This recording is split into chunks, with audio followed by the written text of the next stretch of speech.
하나님께서 오늘 우리에게 주신 말씀 여호수아 1장 10절에서 18절 말씀입니다. 여호수아 1장 10절에서 18절 말씀을 받기 위한 우리의 고백을 드립니다. 우리의 형편과 마음을 가장 잘 아시는 하나님, 이 시간 주의 말씀을 받겠습니다. 말씀하여 주옵소서. 주께서 말씀해 주신 삶의 방식은 늘 옳으니 내가 그 길을 깨우쳐 충만하게 살도록 도우소서. 아멘. 오늘 말씀 한 절씩 교독하겠습니다. 하나님의 말씀입니다. 이에 여호수아가 그 백성의 관리들에게 명령하여 이르되 진중에 두루 다니며 그 백성에게 명령하여 이르기를 양식을 준비하라. 사흘 안에 너희가 이 요단을 건너 너희의 하나님 여호와께서 너희에게 주사 차지하게 하시는 땅을 차지하기 위하여 들어갈 것이니라 하라. 여호수아가 또 르우벤 지파와 갓 지파와 므낫세 반 지파에게 말하여 이르되 여호와의 종 모세가 너희에게 명령하여 이르기를 너희의 하나님 여호와께서 너희에게 안식을 주시며 이 땅을 너희에게 주시리라 하였나니 너희는 그 말을 기억하라. 너희의 처자와 가축은 모세가 너희에게 준 요단 이쪽 땅에 머무르려니와 너희 모든 용사들은 무장하고 너희의 형제보다 앞서 건너가서 그들을 돕되 여호와께서 너희를 안식하게 하신 것 같이 너희의 형제도 안식하며 그들도 너희의 하나님 여호와께서 주시는 그 땅을 차지하기까지 하라. 그리고 너희는 너희 소유지 곧 여호와의 종 모세가 너희에게 준 요단 이쪽 해 돋는 곳으로 돌아와서 그것을 차지할지니라. 그들이 여호수아에게 대답하여 이르되 당신이 우리에게 명령하신 것은 우리가 다 행할 것이요 당신이 우리를 보내시는 곳에는 우리가 가리이다. 우리는 범사에 모세에게 순종한 것 같이 당신에게 순종하려니와 오직 당신의 하나님 여호와께서 모세와 함께 계시던 것 같이 당신과 함께 계시기를 원합니다. 함께 있습니다. 누구든지 당신의 명령을 거역하며 당신의 말씀을 순종하지 아니하는 자는 죽임을 당하리니 오직 강하고 담대하소서. 아멘. 지난 한 주간 우리 교회는 가을 특별 심야 기도회를 진행했습니다. 알파와 오메가 되신 하나님, 어제도 계셨고 오늘도 계시며 이제 곧 오실 우리 왕을 우리는 날마다 찬양했습니다. 과거를 돌아보았습니다. 올무인 줄 알았던 나의 과거, 그 과거를 하나님의 눈으로 보니 은혜였음을 깨달았습니다. 우리의 현재요, 믿음으로 사랑으로 살아내기를 결단했습니다. 우리의 미래는 소망으로 살기를 주님께서 우리에게 주시는 그 소망을 바라보며 우리는 참 복된 은혜를 받는 시간을 누렸지요. 이 시간 그 은혜 품고 미래를 향한 길 위에 함께 서 있는 줄로 믿습니다. 제가 그 어린 시절에 100일장을 하면 늘 빨리 내고 노는 어린이였습니다. 열심히 하는 아이들도 있는데 저는 빨리, 그러다 보니까요 산문은 길잖아요. 그래서 주로 운문, 시를 빨리 쓰고 그리고 친구들과 놀러 가는 그런 어린이였는데 여느 때와 다름없이 썼는데 덜컥 입상을 한 겁니다. 그래서 그것이 책자로 박제되어 가지고 아직까지 저의 책상 위에 시가 남아 있습니다. 제가 그 시를 한번 소개해 드리려고 합니다. 제목 빛, 최자해, 서울 인왕초등학교. 온 세상을 비추는 빛이 우리 마음까지 비춰줬으면 구석에 있는 어두운 마음까지. 밝고 좋은 세상을 이야기하지만 어두운 마음들이 속한 세상이 어떻게 밝을까? 모든 빛이 깨어나 사람들의 마음을 비출 때 진정한 빛이 오는 것. 여기까지 괜찮나요? 아직 끝나지 않았습니다. 저도 여기까지는 괜찮은 것 같아요. 그런데 마지막 문단이 상당히 비관적으로 끝납니다. 그 빛이 오기 전까지는 언제나 세상 속에 짓밟히며 살 수밖에. 초등학생 어린이가 짓밟히며라는 표현을 어디서 배웠는지 모르겠습니다. 제가 저 뒤에서 이제 예배 찬양을 같이 하고 있는데 초등학교 현직 교사님이신 예배부 집사님께서 저에게 쓱 오시더니 목사님 오늘 예배 은혜 받았습니다. 그런데 그 시 초등학생의 시가 아닌데요. 그래서 전 칭찬인 줄 알았어요. 그래서 좀 좋았습니까? 했더니 뭐라고 하시는지 아십니까? 상담이 필요하십니다. 웃기죠. 그런데 우프다라는 말도 아시죠? 웃기면서도요, 그저 웃어 넘길 수만은 없는 것은 이 시를 쓴 것이 거의 25년 전쯤 되는데 그 전보다 지금이 훨씬 더 어두워 보이는 시절을 살고 있기 때문입니다. 기술은 발전했습니다. 세상은 좋아진 듯 보입니다. 세계는 연결되었습니다. 가고 싶은 곳을 못 가는 곳이 없습니다. 그런데 정치는 어떠합니까? 혼탁하고 분열되어 있습니다. 사회는 불안합니다. 교육은 무너져 있습니다. 문화는요, 자유라는 이름 하에 옳고 그름이라는 기준이 사라진 지 참 오래되었습니다. 기후와 환경은 어떻습니까? 요새 20대 초반 청년들하고 이야기를 해보면요, 지구가 정말 종말을 맞이할지도 모른다는 그러한 위기의식 속에 살아갑니다. 우리가 함께 겪은 코로나와 같은 전 지구적인 질병, 그 질병이 주기적으로 올지도 모른다는 예측이 있습니다. 이뿐입니까? 예전에는 열심히 하면 잘 살 거다라는 희망이 있었는데 경제는 점점 더 하향 곡선을 그린다는 그러한 예측이 전문가들로부터 나오고 있지요. 이러한 환경 속에서 이 나라는 어떠합니까? OECD 자살률 1위, 존속 살해율 1위. 제가 또 찾아보니까요, 출산율 10년째 꼴찌. 이것이 우리 사회를 나타내고 있는 지표라는 것이지요. 우리 특심 때 과거의 씨앗이 현재의 열매 맺은 것이다라고 했지요. 어떤 씨앗을 심었었습니까? 삶만, 공부만, 돈만, 나만 아니면. 이러한 씨앗이 지금과 같은 결과를 이끌어낸 것이 아니겠습니까? 그럼 우리는 어떻게 해야 합니까? 지금 우리는 저의 자조 섞인 시처럼 그저 짓밟히며 살 수밖에, 세상에 무너질 수밖에, 나는 무력한 고백을 내어놓아야만 합니까? 아니지요. 다시 시작해야지요. 다시 일어나야지요. 그래서 과거의 선택이 현재를 결정했듯이요, 현재의 선택이 미래를 결정한다라는 이 사실을 마음판에 새겨야지요. 우리가 이 사실을 갖고 다시 일어나서 새로운 씨앗을 심어야지요. 일해야지요. 하나님께서 우리 각자에게 원하시는 그 일, 각자의 자리에서 맡겨진 일, 하나님께서 주신 그 비전을 품고 우리가 더 힘있게 나아가야지요. 우리 이 시간에 하나님께서 각자의 자리에서 어떤 일을 주시는지 함께 하나님의 말씀을 듣기를 원합니다. 첫 번째로는요, 어른에게 주시는 일입니다. 어른의 일.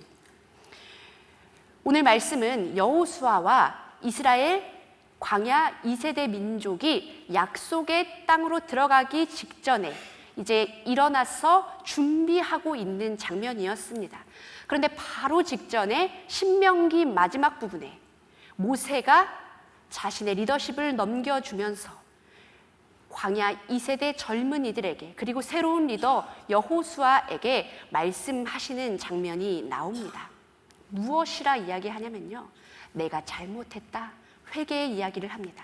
그리고 더불어 교훈을 제시합니다. 우리 신명기 31장 2절 말씀 함께 읽겠습니다. 그들에게 이르되 이제 내 나이 120세라 내가 더 이상 출입하지 못하겠고 여호와께서도 내게 이르시기를 너는 이 요단을 건너지 못하리라 하셨느니라. 아멘. 하나님의 뜻 가운데 내가 살지 못했다. 하나님의 뜻 가운데 너희 부모 세대가 살아가지 못했다. 불평했다, 원망했다, 믿지 못했다. 그래서 광야에 있을 수밖에 없었다. 나는 영적인 리더로 세워졌지만 하나님 앞에서 말씀에 순종하지 못하고 나의 경험을 의지해서 반석을 2번이나 물로 쳤다. 그래서 내가 요단으로 함께 들어가지 못한다. 그렇게 자신의 죄를 공동체 앞에서 선포하면서 회개하면서 교훈을 주고 있는 것입니다. 너희는 그렇게 살지 말라고. 너희는 실수하지 말라고. 너희는 하나님의 뜻 가운데 살아가라고. 라떼는 이렇게 하는 것 아니겠습니까? 라떼는요, 과거의 영광을 지금 이야기하면서 과거에는 이렇게 좋았는데 지금은 형편없구나, 이렇게 비교해 가면서 이야기하는 것이 아니라요, 나의 시절에 나는 부족했지만 하나님께서 은혜로 인도하셨다. 그런데 이러한 실수가 있었다. 참 부끄럽다. 그러나 주님께서 은혜로 덮어주셨다. 너희는 이러한 실수를 반복하지 말아라. 너무나 멋진 라떼이지 않습니까? 그리고요, 이어서 이렇게 선포하며 축복하는 일도 어른의 일입니다. 신명기 31장 3절 전반부 함께 읽겠습니다. 여호와께서 이미 말씀하신 것과 같이 내 하나님 여호와께서 너보다 먼저 건너가사 이 민족들을 내 앞에서 멸하시고 내가 그 땅을 차지하게 할 것이며. 아멘. 모세가 어떻게 이야기합니까? 우리는 그 땅에 들어가지 못했지만 너희는 반드시 들어갈 것이다. 너희는 승리할 것이다. 우리는 광야를 40년간 돌았지만 너희는 곧 그 땅에 들어가서 그 땅에서 나는 소출을 먹을 것이다. 가나안 민족들이 너희를 보고 여호와 하나님을 바라보며 두려워 떨 것이다. 그렇게 선포하며 믿음으로 축복하고 있는 거예요. 실제로 무언가가 보여서 축복하는 것이 아니라 보이지 않을지라도, 상황이 달라지지 않을지라도 믿음으로 선포하는 것이지요. 여기 모인 성도님들이요, 이 교회에 다음 세대들이 지나갈 때마다 선포해 주십시오. 축복해 주십시오. 너는 하나님의 사람이다. 어둠의 권세가 너를 틈타지 못할 것이다. 물론 뭐 대놓고 이렇게 이야기를 하면 좀 이상해지겠죠. 그러나 마음으로 축복해 주세요. 또 입술로 내어놓을 수 있는 고백들이 있잖아요. 너는 하나님께서 지으신 가장 존귀한 자녀이다. 하나님께서 너를 정말 귀히 쓰실 것이다. 너의 쓸 것은 하나님께서 아신다. 너의 생각과는 관계없이, 너의 상황과는 관계없이 가장 존귀하다 말씀하시는 분이 바로 하나님이시다. 예수님께서 너를 위하여서, 천하보다 귀한 너를 위하여서 돌아가셨다. 그러한 축복의 이야기들을 내어놓아 주시라는 거예요. 그리고 또 한 가지 선포하세요. 이 땅이 복음으로 변화될 것이다. 이 나라가 하나님의 나라가 될 것이다. 우리 그리스도인은요, 정치가 아무리 혼탁하더라도 그것으로 인하여서 희망이 없다고 이야기하는 그러한 집단이 아닙니다. 하나님께서 이 나라, 하나님 나라가 되게 하실 것을 믿습니다. 그런 믿음의 고백을 하는 사람들이라는 것이지요. 또 어떠합니까? 우리가 지을 새 성전, 이 새 성전이 청년들과 젊은이들과 어린이들과 청소년들이 가득 모일 수 있는 새 성전 될 줄로 믿습니다. 이렇게 고백하는 그 선포, 이 선포가 땅에 떨어지겠습니까? 결코 아니지요. 하나님께서 들으십니다. 기억하십니다. 그리고 이를 위해 우리를 사용하시고요, 30배, 60배, 100배의 열매를 맺어 가실 줄로 믿습니다. 두 번째로요, 리더의 일이 있습니다. 리더의 일. 하나님께서 여호수아에게 말씀하셨어요. 그래서 여호수아는 하나님의 비전을 품고 자신의 백성들에게 이렇게 이야기를 합니다. 10절, 11절 전반부 함께 읽겠습니다. 이에 여호수아가 그 백성의 관리들에게 명령하여 이르되 진중에 두루 다니며 그 백성에게 명령하여 이르기를 양식을 준비하라. 아멘. 무엇을 이야기합니까? 우리가 곧 떠날 것이다. 양식을 준비하라. 전투 태세를 갖추라는 것이죠. 전투 식량을 준비하라는 것입니다. 우리의 상식으로는 뭐 별 이상함 없이 읽혀지는 본문입니다. 그런데 광야 시대의 생각으로 돌아가 볼까요? 광야는 어떻게 밥을 먹던 장소입니까? 만나와 메추라기가 하늘에서 내려와서 끼니를 때우던 장소입니다. 특별히 이 광야 2세대들은요, 태어나서부터 지금까지 하늘에서 주시는 만나만 먹던 사람들이었어요. 그러니까 하늘에서 내리는 만나가 익숙하고 평균의 일이고 보통의 일이었던 사람들이었던 것이지요. 그런데 그들에게 무엇이라 명령합니까? 양식을 준비하라. 전투에 나갈 것이니 음식을 저장하라고 이야기합니다. 이것이 리더의 일인 것입니다. 광야 시대를 넘어서 우리가 평야로 들어갈 것을 대비하면서 음식을 저장하는 연습을 지금부터 시키는 것이지요. 미래를 생각하고 예측하고 대비하면서 변화의 길을 모색하는 사람. 지금 당장의 일이 아니더라도 다가올 미래를 예측하며 변화하는 자. 이것은 탑 리더만의 일이 아닙니다. 중간 리더들, 소그룹 리더들도요, 다가올 미래를 예측하면서 우리가 변화할 것이 무엇인지를 능동적으로 생각해야 할 과제가 있다라는 것이죠. 이런 상황은요, 누군가 비판을 할 수 있는 가능성이 있는 상황입니다. 우리가 왜 벌써부터 음식을 비축해야 합니까? 지금까지 아무 문제 없었는데요. 내일도 하나님께서 만나와 메추라기를 내려주실 것인데 맞는 것처럼 보입니다. 왜냐하면 여호수아 5장까지 하나님께서는 계속 만나와 메추라기를 내려주셨거든요. 그런데 아직 여전히 이것이 불편하지 않은 상황 속에서 미래를 대비하자는 말, 누군가에게는 불편하게 느껴질 수 있습니다. 또 누군가는 믿음 없이 이야기할 수도 있을 거예요. 우리 부모님들 당장 약속의 땅에 들어갈 줄 알았지만 40년을 광야에서 살았습니다. 우리라고 다르겠습니까? 그렇게 이야기하는 사람들이 있었을지 모르겠습니다. 그런데 여호수아는 확신했어요. 확신. 어떤 확신이요? 일이 이루어질 거라는 확신. 일이 속히 이루어진다는 확신. 이것이 리더의 일이지요. 11절 후반부입니다. 사흘 안에 너희가 이 요단을 건너 너희의 하나님 여호와께서 너희에게 주사 차지하게 하시는 땅을 차지하기 위하여 들어갈 것임이니라 하라. 아멘. 여호수아는 며칠 안에 이 일이 이루어진다고요? 사흘 안에. 이것은 하나님께서 말씀하신 때가 아닙니다. 하나님께서는 그저 때가 찼으니 일어나라 말씀하셨어요. 이 사흘이라는 고백은 누구의 고백입니까?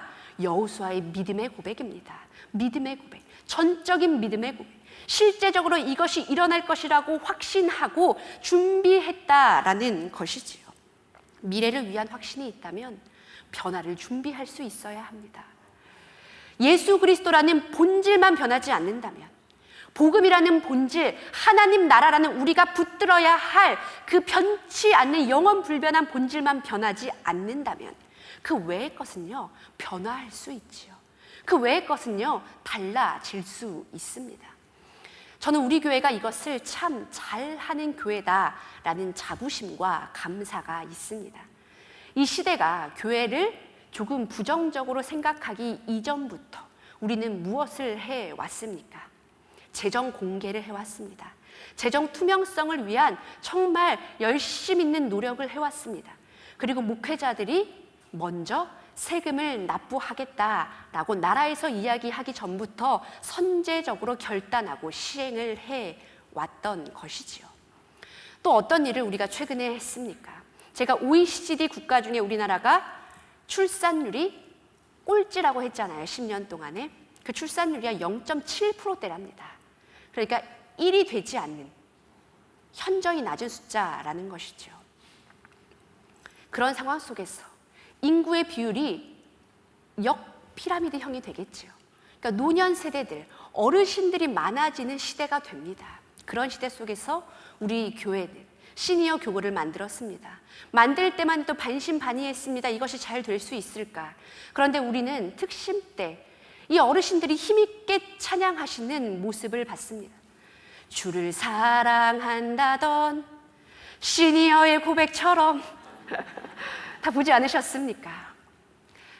저는 이 어르신 소망 찬양대가요, 우리 청년 예배 때도 와주셨거든요. 갑자기 와주셨어요. 참 감사했는데 제가 강단에서 잘 울지 않는데 찬양을 듣는 시작부터 시작해서 눈물이 멈추질 않는 거예요. 너무 큰 은혜를 받았습니다. 하나님께서 이 찬양을 얼마나 아름답게 받으실까라는 그 마음도 있었고요. 우리 청년 세대들과 이 어르신들이 함께 보이는데 우리 청년들이 이런 믿음의 선배들의 그늘 아래서 성장하고 있구나라는 감사한 마음도 들었습니다. 뭐 개인적으로는 저희 어머니 생각도 나고 할머니 생각도 나고 여러 가지 그 감정들이 올라와서 참 감사의 눈물을 흘렸던 기억이 있습니다. 선제적인 변화를 통해서 이러한 일들이 만들어지고 있는 것이지요. 저는 또 청년부 목사이지 않습니까? 청년부는요, 매일이 새로운 곳입니다. 다양한 곳입니다. 뭐 MZ세대라고 이야기를 하는데 이제 MZ세대가 지나가고 알파세대가 올라오고 있습니다. 그러니까 완전히 새로운 종류의 인간이라고 생각하셔도 됩니다. 그러다 보니까요, 복음을 전하는 방식이 조금씩 달라져야만 함을 느낍니다. 행사를 하는 그러한 모양들이, 소통 방식들이 완전히 달라져야 함을 느낍니다. 그래서 새로운 도전을 하고 시도들을 합니다. 그런데 너무 감사하게 이러한 새로운 도전들과 시도들을 자유롭게 할 수 있는 장들을 교회에서 마련해 주십니다. 제가 동료 목사들, 동기 목사들하고 이야기를 하다 보면요, 할 말이 없어요. 동기들은요, 이런 일을 했더니 어른들에게 혼났다, 당회에서 막혔다, 누가 부정적인 이야기를 하더라, 뭐 이런 이야기들을 내어놓는데요, 저는요 할 말이 없는 거예요. 우리는 안 그러시는데 열받게 할 수는 없잖아요. 변화하는데, 변화하는 일에 격려해 주시고 힘이 되어 주시니 얼마나 감사한 일입니까? 또 어떻습니까? 어떤 교회는요, 아직도 여성 목사가 강단에서 설교하는 것을 불편하게 여깁니다. 그런데 우리 교회는요, 1부부터 지금까지 2시 청년 예배까지 감사한 일이죠. 장례를 집례하는 것, 결혼 주례하는 것 처음엔 당혹스러워 하셨지만 이제는 조금씩 더 익숙하게 받아들여가 주시는 분위기이죠. 본질이 흐트러지지 않는 한 변화를 수용해가는 우리 교회이기에 앞으로도 이 시대가 어떻게 변화한다 하더라도 우리는 본질을 붙들고 변화해 가면서 그렇게 하나님 나라의 일을 이루어 갈 수 있을 줄로 믿습니다. 세 번째, 먼저 은혜 받은 자의 일이 있습니다. 먼저 은혜 받은 자. 하나님께서는 이 이스라엘 민족 12지파에게 땅을 분배해 주십니다. 그런데 특별히 르우벤, 갓, 므낫세 반지파에게는요, 약속의 땅, 요단 서쪽 땅이 아니라 들어가기 전에 있는 요단 동쪽 땅을 기업으로 주십니다. 그러니까 전쟁이 시작되지 않았지만 이미 르우벤, 갓, 므낫세 반지파는 자신의 기업을 받은 상황이죠. 은혜를 받았습니다. 하나님 주시는 몫을 받았습니다. 그런데 그들에게 여호수아가 이야기하고 있는 거예요. 너희들 받았으니, 먼저 받았으니요, 먼저 받았으니 기꺼이 앞서 섬겨라. 받은 자로서 그 자리에 머물지 말고 기꺼이 앞서 섬겨라. 12, 14, 15절 전반부 함께 읽겠습니다. 여호수아가 또 르우벤 지파와 갓 지파와 므낫세 반지파에게 말하여 이르되 너희의 처자와 가축은 모세가 너희에게 준 요단 이쪽 땅에 머무르려니와 너희 모든 용사들은 무장하고 너희의 형제보다 앞서 건너가서 그들을 돕되 여호와께서 너희를 안식하게 하신 것 같이 너희의 형제도 안식하며 그들도 너희의 하나님 여호와께서 주시는 그 땅을 차지하기까지 하라. 아멘. 너희가 먼저 받은 자로서의 책임을 다해라. 그 은혜를 흘려보내라. 그 자리에 처자와 가축들은 남겨놓되 힘 있는 너희들아 함께 싸워라. 아니 가장 앞서 싸워라. 너희가 먼저 받은 자들이기 때문에. 우리도 그렇지 않습니까? 하나님께서 주신 은혜를 먼저 받은 자들이지 않습니까? 하나님께서 우리 주 예수 그리스도의 피값으로 우리에게 생명을 주셨습니다. 우리는 그 은혜를 받은 자들입니다. 그 은혜를 받은 자들. 한없는 은혜, 헤아릴 수 없는 은혜, 결코 무엇과도 바꿀 수 없는 그 은혜가 우리에게 있다라는 것이지요. 먼저 받았습니다. 어떻게 해야 합니까? 우리가 르우벤, 갓, 므낫세 반지파가 되어서요, 아직 기업받지 못한 이들을 섬겨야 하지 않겠습니까? 흘려보내줘야 하지 않겠습니까? 힘이 되어줘야 하지 않겠습니까? 앞서서 위험을 감수하고 먼저 희생하면서 그렇게 나아갈 수 있도록 인도해 주어야 하지 않겠습니까? 무엇으로요? 우리의 물질로요? 우리의 시간으로요? 우리의 땀으로요? 우리의 격려로요? 우리의 기도로요? 우리의 복음 전함으로요? 여러 가지 모양으로 르우벤, 갓, 므낫세의 반지파가 되어서 그 은혜를 흘려보내라. 그렇게 여호수아는 이들에게 이야기를 하고요, 한마디를 더 덧붙입니다. 무엇이냐면 너에게 주신 은혜에 감사하기를 잊지 말며 하라고 하십니다. 15절 후반부 말씀 함께 읽겠습니다. 그리고 너희는 너희 소유지 곧 여호와의 종 모세가 너희에게 준 요단 이쪽 해 돋는 곳으로 돌아와서 그것을 차지할지니라. 아멘. 너희들아 함께 싸워라. 그리고 그 땅에 미련 두지 말고. 요단 서편 땅이 젖과 꿀이 흐르는 땅이라고, 더 비옥한 땅처럼 보인다고, 좋아 보인다고, 그것이 더 넓어 보인다고, 살기에 참 아름다워 보인다고 욕심내지 말고 너의 몫의 자리로 돌아와라. 자족해라. 내게 주신 은혜에 감사해라. 이야기하고 있는 것입니다. 우리의 현재가 왜 이런 현재가 되었습니까? 우리는 과거에 무엇을 심었습니까? 그저 성공이라는 미명하에 경쟁의 씨앗을 심었습니다. 비교의 씨앗을 심었습니다. 감사하지 못하는, 그래서 나의 나됨을 인정하지 못하는 낮은 자존감의 씨앗을 심었습니다. 저 자리에 올라가지 않으면 안 된다라는 불안의 씨앗을 심었습니다. 그래서 현재가 된 것이죠. 이제는 미래를 위하여 어떤 씨앗을 심어야 하겠습니까? 은혜를 인한 감격의 씨앗을 심어야 하지요. 나에게 주신 것에 감사하는 감사의 씨앗을 심어야겠지요. 또 어떤 씨앗을 심습니까? 나의 나된 것이 가장 아름답다 여기시는 하나님의 시선과 마음을 헤아릴 줄 아는 깨달음의 씨앗을 또한 심어야겠지요. 이러한 씨앗을 심다 보면 우리의 미래는 완전히 달라지지 않겠습니까? 그리스도인이라 하면서 세상과 비슷한 모습으로 사는 이 땅의 그리스도인들의 모습이 아니라 완전히 다른 종류의, 완전히 다른 세상의 사람들이 되어서 이 땅을 딛고 있지만 하늘의 사람들이 되어서 이 땅을 살아갈 수 있는 미래가 우리가 현재의 씨앗을 심을 때 펼쳐질 수 있지 않겠습니까? 우리 먼저 은혜 받은 자들의 책임을 다할 수 있기를 간절히 소망합니다. 네 번째로요, 마지막 온 회중의 일이 남아 있습니다.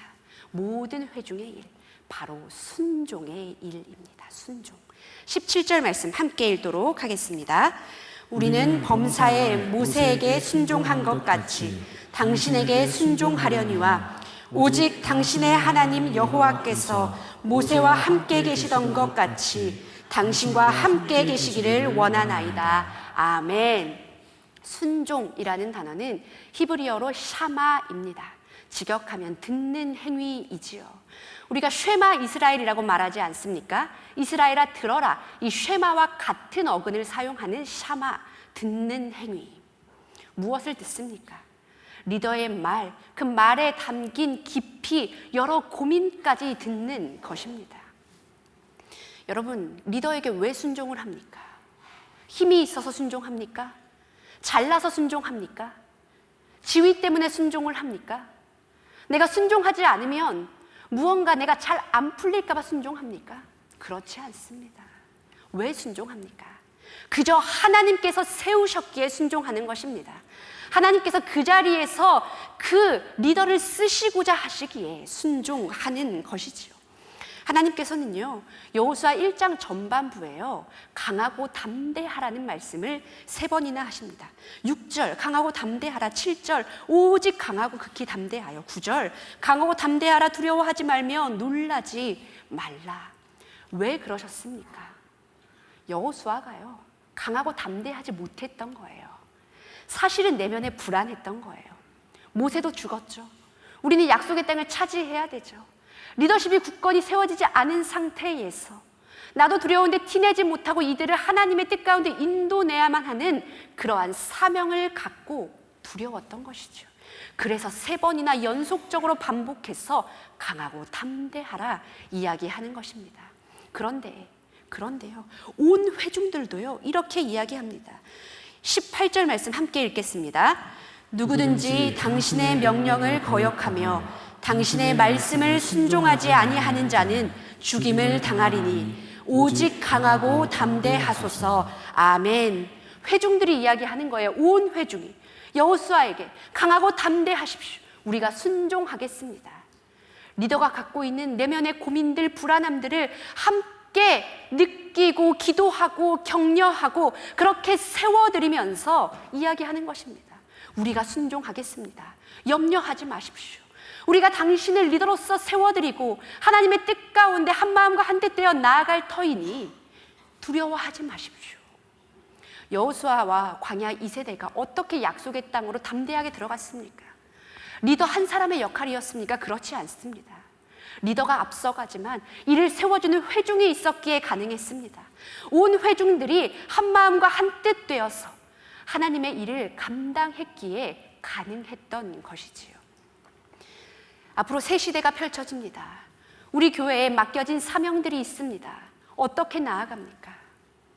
하나님께서 세우신 영적 리더의 권위를 세워가며 우리가 순종해가며 그렇게 하나님의 뜻을 구해가며 한마음과 한뜻 되어서 서로의 마음을 헤아리고 듣고 격려해가며 그렇게 나아갈 때 교회가 더 교회되고 더 아름다운 하나님 나라를 우리가 누릴 수 있는 것 아니겠습니까?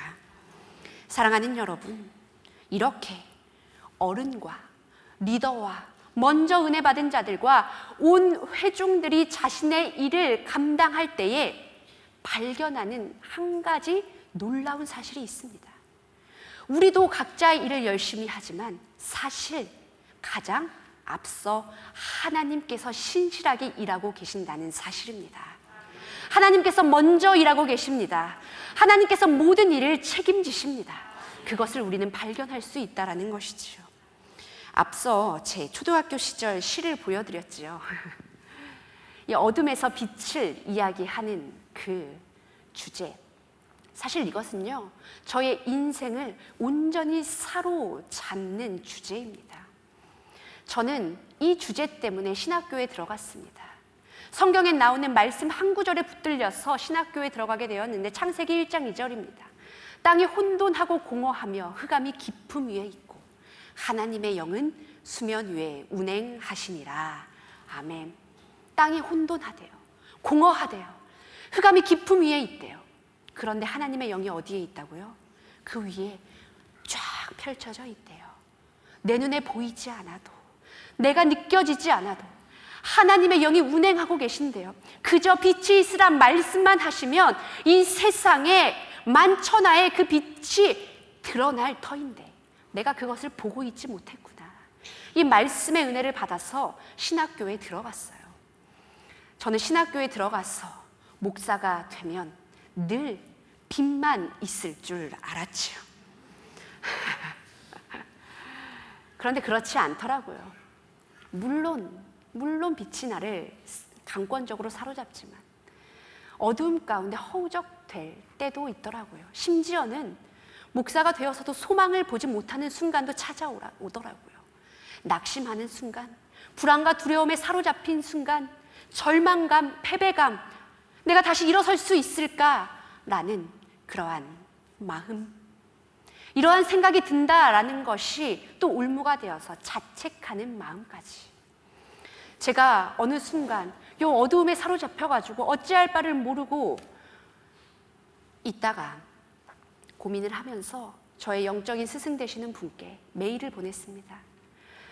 제가 앞으로 나아가야 하는데 자신이 없습니다. 어떻게 다시 시작할 수 있을지 모르겠습니다. 나는 밑바닥인 것만 같은 그 마음을 담아서 메일을 보냈습니다. 그랬는데 답신이 왔습니다. 이 답신의 내용을 제가 읽어드리도록 하겠습니다. 인간의 불완전함, 연약함, 부족함 속에서도 하나님은 일하고 계시기에 우리는 오늘도 한 걸음을 내디딜 수 있는 것이지요. 하나님의 일하심은 참 다양한 것 같습니다. 실패 속에서도 하나님이 우리를 사랑하심도 하나님의 일하심이고, 한 걸음 내딛는 우리를 뒤에서 받치심도 하나님의 일하심이고, 때로는 위로와 격려로, 때로는 조용히 옆에서 계심도 하나님의 일하심이지요. 앞으로도 긴 길이고 쉽지 않은 길일 것입니다. 그런데 그 길을 혼자 걸으면 오솔길이 되겠지만, 부부가 손잡고 또 옆에서 제가, 그리고 믿음의 동역자들이 함께 걷는다면 4차선 큰 길이 될 것입니다. 하나님께서는 그 길 앞에서 암벽을 치워주시고 뒤에서 아스팔트 포장을 해주시지 않겠습니까? 아멘이지 않습니까? 아멘이에요. 하나님께서 그 길을 내어주신다잖아요. 우리는 그저 손잡고 걷기만 하면, 함께 그 길에 서기만 하면 하나님께서 이루신다잖아요. 이 길은요, 내가 잘났다고 혼자 갈 수 있는 길이 아니잖아요. 내가 세상의 기준으로 못나 보인다고 갈 수 없는 길도 아니잖아요. 그저 예수 그리스도의 긍휼하심을 힘입고 그 사랑을 힘입은 한 사람 한 사람이 함께 서서 걸어갈 때에 하나님께서 이루시고 책임지시는 길이잖아요. 알파와 오메가요, 영원한 왕이신 주님께서 우리의 모임을 통치하시기에, 다스리시기에 우리는 반드시 승리할 줄로 믿습니다. 이 믿음으로 우리 모두 하나님의 동역자 되어 미래를 향하여 현재의 씨앗을 신실하게 심어가는 저와 여러분 될 수 있기를 주님의 이름으로 축복합니다.